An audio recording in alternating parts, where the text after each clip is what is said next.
Target salute guys, आज हम करने जा रहे हैं क्लास 7 सिविक्स का chapter 1 equality in Indian democracy.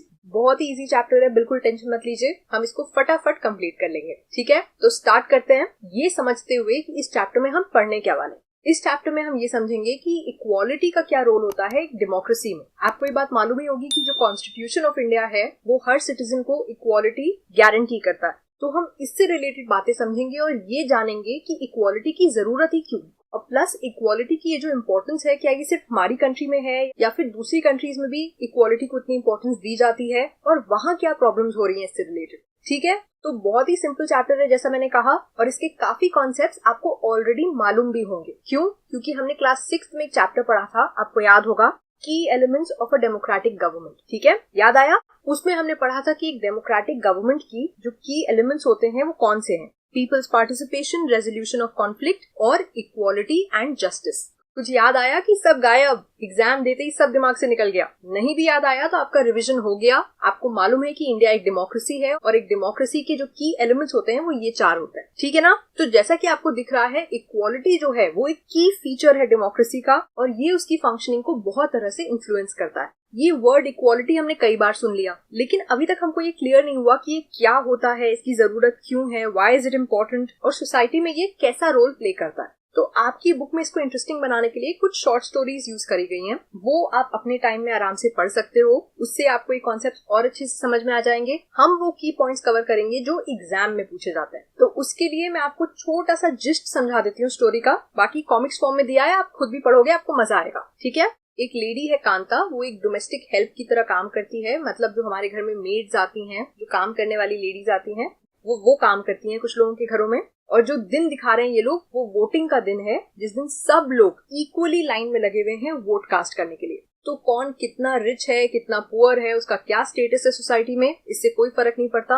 Everyone is equal in the line, और सबको बराबर से लाइन में खड़े होकर वोट करना है। This is a very important feature of democracy, जो दिखाता है कि एक डेमोक्रेटिक कंट्री में जैसे कि इंडिया में सारे अडल्ट्स, चाहे वो किसी भी caste, religion, educational background, financial background को बिलोंग करते हो, उनको वोटिंग अलाउड है। आपको याद होगा, अगर नहीं भी याद है तो मैं याद दिला देती हूँ। ये एक बहुत ही इंपॉर्टेंट कॉन्सेप्ट है और इसको बोलते हैं universal adult franchise. This is an essential aspect of all democracies. अगर आप अपने आप को डेमोक्रेसी कह रहे हो तो आपके अंदर ये फीचर होना ही चाहिए। जितने भी लोग अडल्ट्स हैं सबको वोटिंग राइट्स होने चाहिए और सबका वोट बराबर होना चाहिए। अब आप कहोगे यार हम बात तो इक्वालिटी की कर रहे थे मैम, इक्वालिटी से यूनिवर्सल अडल्ट फ्रैंचाइज पे कहाँ चले गई? ये इंपॉर्टेंट है, ये रिलेटेड है, क्योंकि यूनिवर्सल अडल्ट फ्रैंचाइज का जो कॉन्सेप्ट है वो इक्वालिटी पे बेस्ड है। अगर आप ये मान रहे हो कि वोटिंग के लिए हर वोट जो है वो बराबर है, चाहे वो किसी का भी हो, तो इसका मतलब आप इक्वालिटी की बात कर रहे हो ना। हर अडल्ट के पास 1 वोट होता है और वो सारे वोट बराबर होते हैं। ऐसा नहीं होता कि आपका वोट ज्यादा इंपॉर्टेंट है या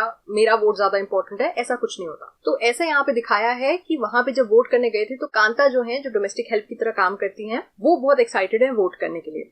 वहां पे जैन साहब भी लाइन में खड़े हैं, जिनके यहाँ कांता काम करती है। तो उनके जो मालिक हैं, जिनकी वो वर्कर हैं, वो भी लाइन में खड़े हुए हैं। So that makes her very happy कि सब लोग बराबर से लाइन में खड़े हुए हैं। फिर वोटिंग खत्म हो गई, सब लोग अपने अपने घर चले गए। आफ्टर दैट हमको मालूम पड़ता है कि कांता की जो बेटी है उसकी तबीयत खराब है, तो अपना काम कंप्लीट करने के बाद वो अपनी बेटी को गवर्नमेंट हॉस्पिटल लेके जाएंगी। जब कांता काम पे जाती है तो वहां पे जो उनके मालिक है जैन साहब, उनसे वो थोड़ा एडवांस भी मांगती हैं अपनी बेटी को डॉक्टर दिखवाने के लिए। फाइनली कांता अपनी बेटी को लेकर हॉस्पिटल जाती हैं, लेकिन वहां पे उनको फिर से एक लाइन में लगना पड़ता है, और ये लाइन है गवर्नमेंट हॉस्पिटल की। गवर्नमेंट हॉस्पिटल क्योंकि सस्ते में इलाज करते हैं, वो बिल्कुल ज्यादा पैसे नहीं लेते, बहुत चीप वे में इलाज करते हैं, इसलिए वहां पे बहुत सारे लोग जाते हैं। और जब इतने सारे लोग जाते हैं तो ऑब्वियसली वहां पे भीड़ बहुत होती है, जिसकी वजह से उनको लाइन में लगना पड़ता है। तो ये वाली लाइन जो है वो पहली वाली लाइन से थोड़ी सी डिफरेंट है। क्यों? क्योंकि अगर कांता के पास ज्यादा पैसे होते तो वो शायद इस लाइन में नहीं लगती, फिर वो किसी प्राइवेट हॉस्पिटल में चली जाती जहां पे उनको इतनी लंबी लाइन में नहीं लगना पड़ता। हो सकता है वहां पे भी थोड़ी बहुत छोटी मोटी लाइन होती, लेकिन इतनी लंबी लाइन तो नहीं होती। तो ये थी फर्स्ट स्टोरी। देखा कितना आसान है, कितनी जल्दी जल्दी कंप्लीट हो रहा है। बहुत ही इजी चैप्टर है, जैसा मैंने आपको कहा, बिल्कुल टेंशन लेने की जरूरत नहीं। तो इस सिचुएशन से हमको आइडिया लगा कि जो राइट टू वोट होता है, जो डेमोक्रेटिक गवर्नमेंट की फंक्शनिंग होती है, उसमें इक्वालिटी की बहुत इंपॉर्टेंस है। लेकिन हो सकता है इंसान अपने दूसरे एस्पेक्ट्स ऑफ लाइफ में, अपनी डेली लिविंग या वर्किंग कंडीशंस में काफी बार इनइक्वालिटी फेस करनी पड़े इंसान को। ये काफी कॉमन चीज है। इनइक्वालिटी अलग अलग तरीकों से होती है और ऑलमोस्ट हर इंसान को फेस करनी पड़ती है। ऐसा होना नहीं चाहिए। आइडियल वर्ल्ड में हर कोई इक्वल होना चाहिए हर सिचुएशन में, लेकिन डेली लाइफ में जब आप बात करते हो तो अलग अलग सिचुएशंस में हर इंसान को इनइक्वालिटी फेस करनी पड़ती है। बहुत तरह की इनइक्वालिटीज होती हैं, जैसे कि पहले के टाइम में कास्ट सिस्टम होता था, कास्ट आइडेंटिटी होती थी। कभी कभी आज भी कुछ लोग जो शादी के लिए लोग ढूंढते हैं, मैट्रिमोनियल कॉलम्स अगर आप देखो तो उसमें भी कभी कभार कास्ट का मेंशन होता है। आपको ये भी मालूम होगा कि पहले के टाइम में जो कास्ट सिस्टम होता था उससे रिलेटेड एक वर्ड था दलित। दलित उन लोगों को एड्रेस करने के लिए यूज किया जाता था जो उस समय लोअर कास्ट माने जाते थे। दलित वर्ड का मतलब होता है ब्रोकन, और ये डिपिक्ट करता था कि उनके अगेंस्ट डिस्क्रिमिनेशन हो रहा है। आपकी बुक में एक ऑथर के बारे में भी दिया हुआ है, ओम प्रकाश वाल्मीकि जी, जो 1950 में पैदा हुए थे और 2013 में उनकी डेथ हुई थी। वो एक बहुत ही फेमस दलित राइटर थे और उन्होंने एक बुक लिखी थी जिसका नाम था जूठन। वो बुक उनकी ऑटोबायोग्राफी थी, मतलब उन्होंने अपनी लाइफ के बारे में लिखा था उस बुक में, जिसमें उन्होंने एक छोटी सी सिचुएशन अपनी लाइफ की डिस्क्राइब करी है उस समय के टाइम में। मतलब वो 1950 में पैदा हुए थे, तो ऑब्वियसली जब वो स्कूल जाते होंगे तो 1955 1960 की बात हो रही है, आज से काफी सालों पहले। तो उस समय के टाइम में जब वो गवर्नमेंट स्कूल में जाते थे तो वहां पे कास्ट डिस्क्रिमिनेशन उनको फेस करना पड़ता था। एक सिचुएशन ऐसी हुई थी जब वो क्लास 6 में थे, तो जो हेडमास्टर थे उन्होंने उनसे कहा था कि आप स्कूल में और प्लेग्राउंड में स्वीप करो, मतलब झाड़ू लगाओ। तो बाकी बच्चे पढ़ रहे थे और वो झाड़ू लगा रहे थे, और ये चीज उनके फादर ने देख ली और वो उनको अपने घर लेके चले गए। उन्होंने हेडमास्टर पे गुस्सा किया और वो अपने बेटे को घर लेके चले गए।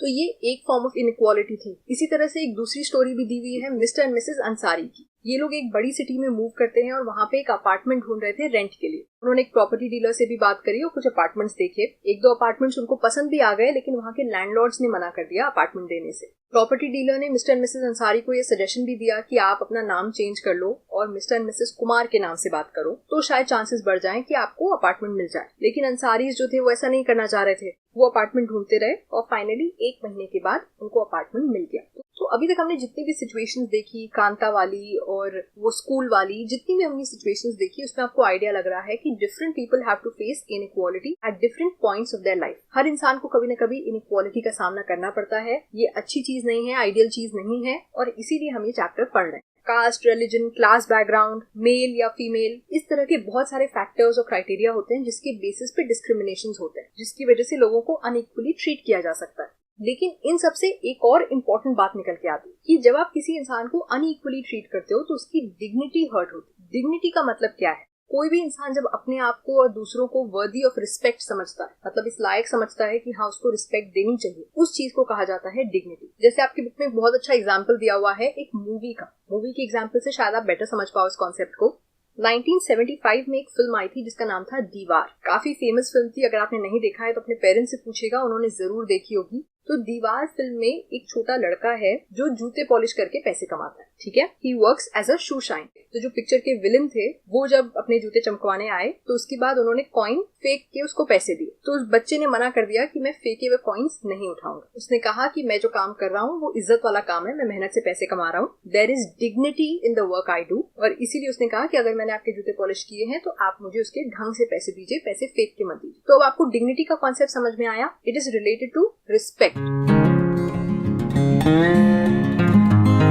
जो ऑलरेडी हमारे सब्सक्राइबर्स हैं, जो वीडियो को लाइक करते हैं, कमेंट करते हैं, thank you guys so much love to you. Thank you for being with us, for appreciating us. तो अब फर्स्ट पार्ट तो अच्छे से दिमाग में बैठ गया चैप्टर का, है ना। तो अब इसी बात पे सब्सक्राइब कर दो। जिन्होंने भी नहीं किया है वो अभी सब्सक्राइब करो, क्योंकि यार इतना हक तो हमारा बनता है। वीडियो को लाइक करो, अपने दोस्तों के साथ शेयर करो, क्योंकि नॉलेज बांटने से बढ़ती है। Absolutely right. I'll see all of you next time with the next part of this lecture. ठीक है, तब तक के लिए अपना ध्यान रखिए और बहुत मन लगा के पढ़ाई करिए। Bye bye.